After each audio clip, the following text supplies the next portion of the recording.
Bakit napakasakit sa aming mga farmer kapag yung punla namin o yung binhi namin hindi naging maganda yung resulta? Uy, what's up, Go Fam? So, ito na. 15 days. Longping 2096. Ganda. 'Di ba? Kaya huwag niyo sasabihin na hindi tayo marunong magbabad. No? Hindi tayo marunong mag-incubate. Pag ganyan, walang reklamo yung customer. Diba? Hindi mo pwedeng wala namang perfect na binhi . So tayo naman, hindi tayo bias. Tsaka hindi naman pwede pag maganda yung tubo dahil sa binhi. Diba? Dahil din sa farmer yan. Tapos sasabihin, pag pangit yung tubo dahil kay farmer, hindi pwedeng hindi kasalanan ng binhi. Diba? So dapat patas lang. So hindi ko rin sinasabing magaling akong farmer. Nagkakamali din. Parang ito, nag-experiment tayo. Naglagay tayo ng sako sa ilalim. Tapos dito nagpatubig. Di natangay yung lupa. Di hindi tumubo. Di kasalanan ko yan pag ganyan. Diba? Ito pa. Isa pa. Naglaro yung palaka. Kasi nga tayo ang nauna dito. Ayan, naglaro dyan. Naglaro dito. Nasira yung tubo. Di kasalanan ko yan. Ganun lang yun, Go Fam.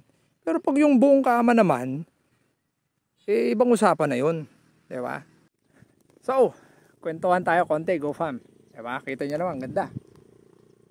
Diba? Maganda yan, hindi dahil sa bini. Dahil din sa farmer. Okay? Bakit napakasakit sa aming mga farmer kapag yung punla namin o yung binhi namin hindi naging maganda yung resulta? Okay? And maganda rin yung tanong, na bakit gusto namin, ang hinaing namin lagi kapag hindi maganda yung binhi, dapat lahat palitan.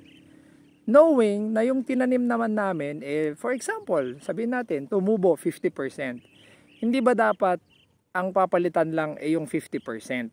Yan, napakaganda rin yung punto na yun, Go Fam, Since 50% lang yung nasira, dapat ang papalitan 50% lang. Ayan. So ito magandang discussion to, lalo na sa mga technician na hindi naman farmer or yung mga boss din ng mga kumpanya na hindi rin nagfa-farm. Kasi hindi naman lahat ng mga seed company or mga chemical companies ibig sabihin farmer na din yung mga yan. So maganda to na maintindihan natin, Go Fam. Okay.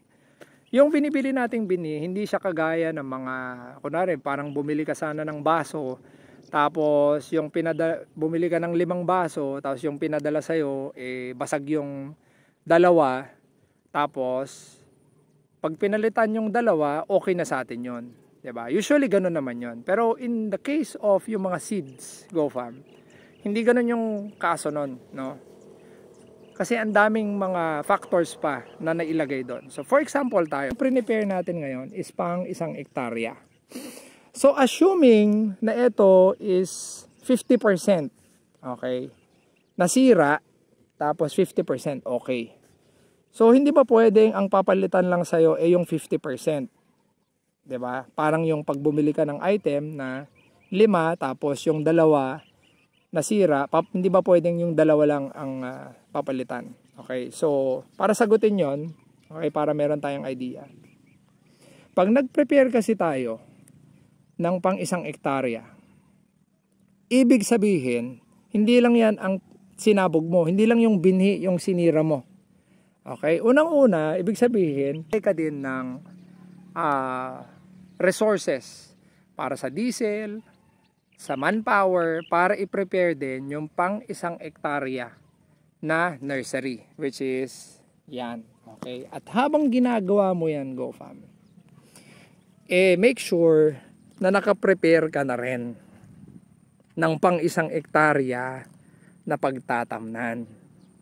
Yan, kaya ang daming involved, ang daming sayang na patubig, okay, ang daming nasayang na pagod, ang daming sayang na oras, ang daming masasayang na pera kapag hindi mo makokompleto yung tatamnan mo. Okay, ngayon, bakit? Ibig sabihin yan, Go Fam, okay, kapag 50% lang yung gumana. Pinalitan ka lang ng pang 50%. Ibig sabihin yung ipinalit sa'yo, hindi na yun sasabay dun sa nauna mong inilagay. Okay, magkakaroon ka na ngayon ng tinatawag na asynchronous planting or unsynchronized planting. Ibig sabihin, mauuna na yun. Mauuna na yung initial mong binhi, tapos plus yung ipupunla mo na naman. Okay? And okay lang sana kung isang araw lang yung pagitan. Pero syempre yan, pag makita mo magkakaproblema na. Usually yan, parang sa atin, nangyari sa atin, ang difference na nun nasa 12 days, 15 days. So pag magpupunla pa lang ako ngayon ng kapalit nun, yung nasira, parang nagtanim ka na ng hiwalay na, hindi na pwedeng isama yon. Okay? So, ganito ang mangyayari. Mas madali pang magtanim ka ng 2 hektarya ng minsanan kesa yung 1 hektarya na magkaiba ang planting date. Okay? Ibig sabihin nun, kasi, okay, from start to finish, kailangan mo na i-consider yon.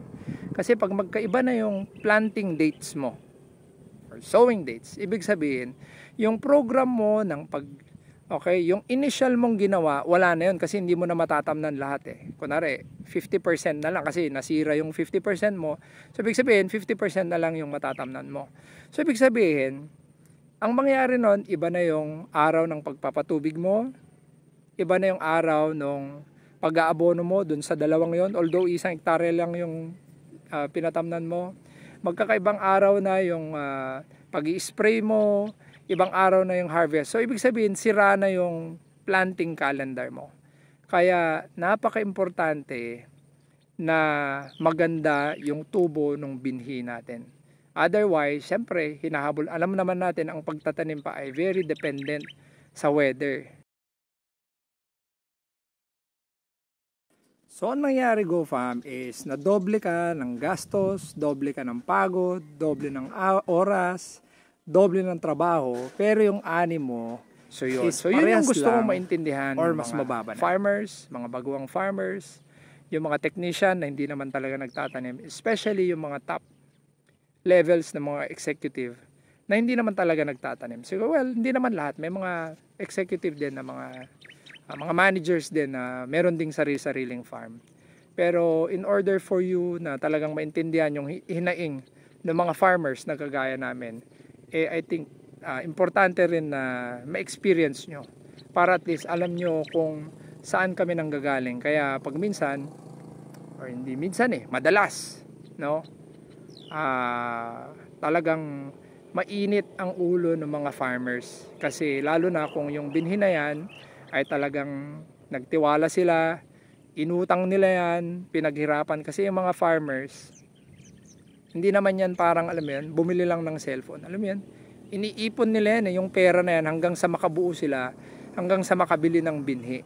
Tapos, only to find out, masisira yung, alam mo yan, for some reason, ayokong manira, hindi naging okay yung patanim niya, yung punla niya, talagang maririnig mo yung frustration niya, GoFam. Napakahirap, GoFam, yung kalagayan nating farmer. Kasi nga, kapag maganda yung binhi, lahat ng credit, lahat ng papuri napupunta dun sa binhi. Pero pag pumalpak yung binhi, diba? Hindi tumubo or hindi umani, lahat ng blame napupunta sa farmer. Napansin nyo ba yan, GoFam? Kaya, mapapansin nyo, kapag mayroong magandang ani, ang unang tinatanong, anong binhi?